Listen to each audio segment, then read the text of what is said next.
Good morning dear friends.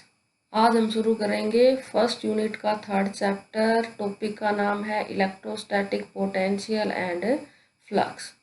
First term आपके पास आती है electrostatic potential energy. What is electrostatic potential energy? Electrostatic potential energy is amount of work done in bringing whole charge body from infinity to that point without any acceleration।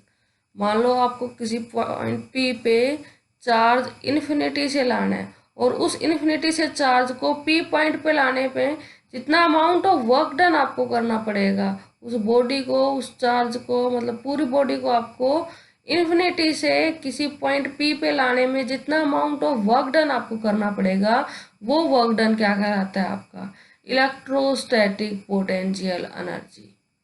Work done is against is electrostatic force, तो U या W क्या होगा? Integration from infinity to r F vector dot d r, where F is electrostatic force. तो यहाँ से क्या आ जाएगा? U r minus U infinity, तो यू कितना होगा आपका? U r minus zero, because at reference point और at infinity potential energy is equal to zero. Electrostatic potential energy difference between 2 points B and A is the amount of work done in bringing a charge from A to B। Body को A point से B point पे लाने में जितना amount of work done आपको करना पड़ेगा, वो क्या कहलाएगी? आपका पोटेंशियल एनर्जी डिफरेंस। तो डेल्टा U कितना होगा आपका? U B minus U A is equal to W A B, means amount of work done in bringing a body from point A to B. तो ये कितना हो जाएगा आपका? इंटीग्रेशन फ्रॉम, जहाँ से लाते हैं और जिस पॉइंट पे लाते हैं, तो जहाँ से लाते हैं वो क्या होता है? आपका इनिशियल लिमिट होती है, और जिस पॉइंट पे आप रीच कर रहे हो, पहुँच रहे हो, वो क्या होगी? आपकी फाइनल लिमिट हो। तो इंटीग्रेशन ए से B F vector dot d r आ जाएगा। Electrostatic potential energy is a scalar quantity and it's SI unit is joule. और डायमेंशनल फॉर्मूला क्या होगा एनर्जी का? m1l2t-2। नेक्स्ट टर्म है आपके पास electrostatic potential. Electrostatic potential energy तो क्या थी? होल बॉडी को इन्फिनिटी से उस पॉइंट पे लाने में, अगर होल बॉडी की जगह क्या आ जाए? यूनिट टेस्ट चार्ज को इन्फिनिटी से उस पॉइंट पे लाने में जितना अमाउंट ऑफ वर्क डन आपको करना पड़ेगा, वो वर्क डन क्या कहलाएगा? आपका इलेक्ट्रोस्टैटिक पोटेंशियल। तो electrostatic potential is defined as the amount of work done in bringing unit positive test charge from infinity to that point without any acceleration. तो unit test charge को infinity से उस point पे लाने में जितना amount of work done करना पड़ेगा, वो वर्क डन क्या कहलाएगा? आपका that will be stored in the form of electrostatic potential.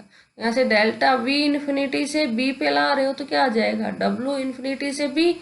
ये तो वर्क डन होल बॉडी की वजह से हो गया। अगर इसको चार्ज से डिवाइड कर दे तो क्या हो जाएगा? Work done by unit positive charge. तो W infinity upon B upon में क्यू, और यहाँ से क्या आ गया आपका? V B minus V infinity, but potential at infinity is equal to zero. तो यहाँ से डेल्टा वी इन्फिनिटी से बी तक कितना हो जाएगा आपका? वी बी के बराबर। Again electrostatic potential is a scalar quantity, it's SI unit is volt on the name of Alexander वोल्टा, और वर्क की क्या होगी? जूल, चार्ज की क्या होगी? कूलम। तो इसकी जो एसआई यूनिट है या तो वोल्ट है, किसके नाम पे दी गई है? अलेक्जेंडर वोल्टा, या फिर जूल पर coulomb.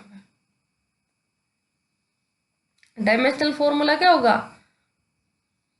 V is equal to W by Q. W का m1l2t-2, क्यू को क्या लिख सकते हैं? I into T. आई के लिए A एम्पियर और टाइम के लिए T, तो क्या आ जाएगा? m1l2t-3a-1 आ जाएगा। अब आप 1 वोल्ट को कैसे डिफाइन करोगे? 1 वोल्ट कब होगा? जब 1 वर्क डन कार्य करो और 1 कूलम चार्ज को इन्फिनिटी से लाने में जितना अमाउंट ऑफ या 1 जूल जब आप कार्य कर रहे हो, तो क्या हो जाएगा, वो आपका पोटेंशियल डिफरेंस क्या कहलाएगा, 1 वोल्ट कहलाएगा। Thus, electrostatic potential difference between two points is said to be 1 volt. Electrostatic potential difference किन्हीं दो पॉइंट्स के बीच में क्या कहोगे आप, 1 वोल्ट है। कब, when 1 joule of work is done in moving a positive charge of 1 coulomb from one point to another point against electrostatic force। जब 1 जूल कार्य करो, कब, और 1 कूलाम चार्ज को एक पॉइंट से दूसरे पॉइंट पर मूव कराने में अगर 1 जूल कार्य करना पड़े तो वो किसके बराबर होगा आपका, उस केस में आपका जो पोटेंशियल डिफरेंस है वो कितना होगा, 1 वोल्ट के बराबर होगा।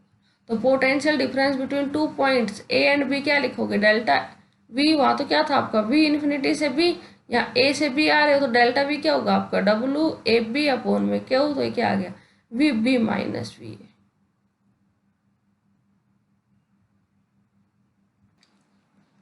नेक्स्ट टॉपिक है हमारा इलेक्ट्रोस्टैटिक फोर्सेस आर कंजर्वेटिव। क्या है, electrostatic forces are conservative. Now what are conservative forces, conservative forces are those forces in which work done by that force is equal to 0। अगर उस force के द्वारा work done आप कर रहे हो और वो किसके बराबर हो आपका, 0 के बराबर, या कैसे प्रूव करते हो, कंजर्वेटिव है, del cross F is equal to 0। तो if work done in moving a unit positive test charge over close path in electric field is 0। आप क्या कर रहे हो, यूनिट पॉजिटिव टेस्ट चार्ज को एक पॉइंट से दूसरे पॉइंट पे मूव करा रहे हो और फिर वापस ले जा रहे हो, और इस पूरे क्लोज पाथ में अगर आपका वर्क डन कितना है, 0 है, then electrostatic forces are called conservative forces. तो वो क्या कहलाएंगे आपके, कंजर्वेटिव फोर्सेस कहलाएंगे। तो we will assume a close path, let a test charge Q naught is moving along path L from point A to B and returns along path L dash from point B to A. Then work done in bringing unit positive test charge from point A to B। अब work done किसके बराबर होगा आपका, potential difference के। तो यहाँ से W A B upon Q naught कितना आ गया, it will be equal to V B minus V. Also work done in bringing a unit positive test charge from point B to A along path L dash। तो ये कितना आ जाएगा आपका WBA upon में Q note, और ये क्या आएगा आपका VA minus VB। Total work done in carrying unit positive charge और क्लोज पाथ ABA कितना हो जाएगा आपका WABA अपॉन Q नोट, और ये कितना आएगा आपका WAB upon Q note plus में WBA अपॉन में क्यू नोट। और ये कह सकता है कि adding equation first and second, तो यहाँ से कितना आ गया VB माइनस VA प्लस में VA माइनस VB, VA से VA कैंसिल आउट हो जाएगा, VB से VB कैंसिल आउट हो जाएगा, तो यहाँ से कितना आ गया आपका 0। तो net work done over close path is equal to 0। So we can say that electrostatic forces are conservative forces. तो हम क्या कह सकते हैं कि जो इलेक्ट्रोस्टैटिक फोर्सेस क्या है आपके, कंजर्वेटिव फोर्स है।